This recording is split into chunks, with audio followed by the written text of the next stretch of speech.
Maka turunlah surat musik, surah ke-26 Asy-Syu'ara, para pemusik, para penyair. Dia, tahukah engkau para pemusik itu? Maka muncullah kemudian orang-orang seperti Hasan bin Thabit. Dia keluarkan syair Islami dan diangkat oleh Nabi menjadi syairun Nabi, pemusik di samping Nabi. Semoga ini bisa menjadi pembanding dan semoga teman-teman tidak mudah terpengaruh dengan apa yang beliau sampaikan tentang musik ini. Pertama, beliau ini sampai sejauh ini belum juga mengubah cara berdalilnya. Memang berdalilnya beliau ini banyaknya dicocokologi, dipaksakan, tidak berlandaskan manhaj salafus saleh, tidak menyandarkan pemahamannya kepada para ulama yang mu'tabar, para ulama yang memang betul-betul ahli tafsir. Coba yang pertama, siapa ulama ahli tafsir yang mengatakan surat Asy-Syu'ara surat musik? Ada nggak di antara ulama di zaman dahulu mengatakan demikian? Jangan-jangan ini memang produk beliau sendiri, keluar dari kantong pribadi dengan mudahnya disebarkan kepada kaum muslimin. Yang kedua, beliau ini tidak bisa membedakan antara syair kemudian musik.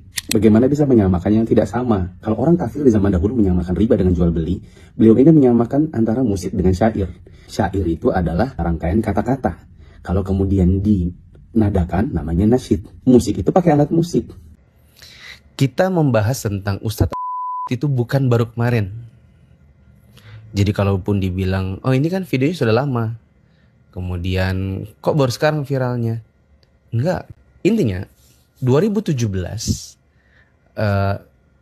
sudah ada beberapa asatidzah yang mendatangi. Saya pribadi sudah beli tiket. Saya udah nyampe Bekasi. Kemudian diberitahu oleh teman, oh beliau waktu itu pergi ke luar negeri bahkan. Bila saya tidak salah, karena itu juga nggak penting. Nggak penting dia pergi kemana, yang jelas saya sudah datang dan jadwalnya ya intinya selisihan, oke? Dan beberapa asatidzah kita itu sudah datang kepada beliau, yang senior bahkan. Hanya saja salah satu ustadz senior kita ada yang bilang, saya berikan hujjah kepada dia tentang asma wa sifat, tentang hal-hal yang mungkin dia keliru. Tapi meskipun kita sudah datangi dan nasihati, rupanya setelah itu tidak ada perubahan. 2, beliau ini kadang playing a role as a victim. Dia main peran seolah-olah dia ini jadi korbannya. Kan dia sering bilang juga, saya ini kan seperti orang yang sedang jalan, tiba-tiba dilempar batu. Saya bilang, antum dilemparin batu, soalnya antum nebar paku. Kalau antum jalan mulus, oke. Masalahnya antum membahayakan orang juga. Karena antum ini memberikan statement, fatwa, hukum yang kita anggap itu berbahaya buat kaum muslimin. Jadi bukan cuma sekedar jalan, tapi jalan menebar paku. Makanya sebagian orang lempar batu. Itu 2. Yang ketiga, saya tidak tahu menggambarkannya dengan kalimat apa, tapi begini loh. Asatidzah kita datang. Kemudian setelah pulang, yang maksudnya adalah sesuatu, nanti beliau ini menyampaikan kepada madu'unya dengan narasi yang berbeda. Seperti di antara ustadz kita ada yang bahkan yang tua-tua, ada yang datang. Maksudnya itu kami mau ngundang antum nanti kalau datang masyayikh daurah seperti Syekh Sulaiman Ruhaili, Syekh Ibrahim Ar-Ruhaili. Beliau-beliau ini adalah para profesor di bidang akidah di Universitas Islam Madinah. Mungkin ada hal-hal yang mungkin antum belum pahami. Nanti antum bisa pas diundang daurah, nanti antum bertanya kepada beliau atau kita fasilitasi antum ketemu. Soalnya antum ini Masya Allah pintar, punya retorika yang bagus. Hanya saja mungkin ada hal-hal yang mungkin antum belum pahami di bidang akidah. Antum merasa itu di atas kebenaran, padahal tidak demikian. Nah, bagaimana kalau kita undang? Narasi yang keluar di sebagian teman-teman diajak masuk salafi. Coba deh antum, teman-teman bisa kok lihat di YouTube. Ada banyak narasi-narasi seperti itu. Diajak masuk salafi. Salafi itu bukan organisasi. Salafi itu bukan milik orang per orang, terus ada ketuanya, ada ADRT, bukan. Masuk salafi emang antum diajak masuk partai dan orang semana, nggak ada. Gitu. Sehingga yang kita tidak suka adalah ketika maksud kita A, keluarnya itu B gitu. Ditambah lagi, kemudian misalnya ada, saya pernah lihat di videonya, beliau ngomong gini, nih siapa yang membacakan? Ya antum silakan bacakan. Nih bacakan nih WA-nya. Itu WA itu kan pribadi, ya kan? Kemudian dibacakan depan umum. Ya biasanya sih kita bilang gimana ya? Antara you play a role as a victim atau antum ini sedang curhat gitu kepada jamaah antum dan kurang dewasa.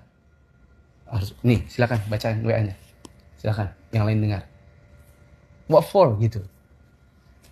Nah, terus ada kata-kata, kalau perlu saya perlihatkan CCTV-nya. Apakah antum ini seorang pendusta bagi jamaah antum? Kalau kami sih nggak perlu ya untuk ngomong seperti itu. Tapi udahlah, sudah lewat teman-teman masanya. 2017, ini sudah tahun ke-7. Dan kami tidak melihat adanya perubahan. Kami senantiasa melihat ada hal-hal yang tidak sesuai dengan manhaj salafus saleh. Bagaimana para salafus saleh beristidlal. Dan ada hal-hal yang mungkin saya kira perlu diklarifikasi atau direvisi atau diubah gitu. Dan kami tidak melihat hal itu. Maka sejauh kami tidak melihat hal itu, maka kembali kepada hukumnya. Apa itu? Ketika antum mempublikasikan sesuatu, maka antum siap untuk dikritisi secara publik juga. Antum berfatwa tentang sesuatu, lalu antum melemparkan ke publik, kepada kaum muslimin, maka antum juga sedang bersiap-siap untuk dikritisi di hadapan kaum muslimin. Dan itu biasa, wajar.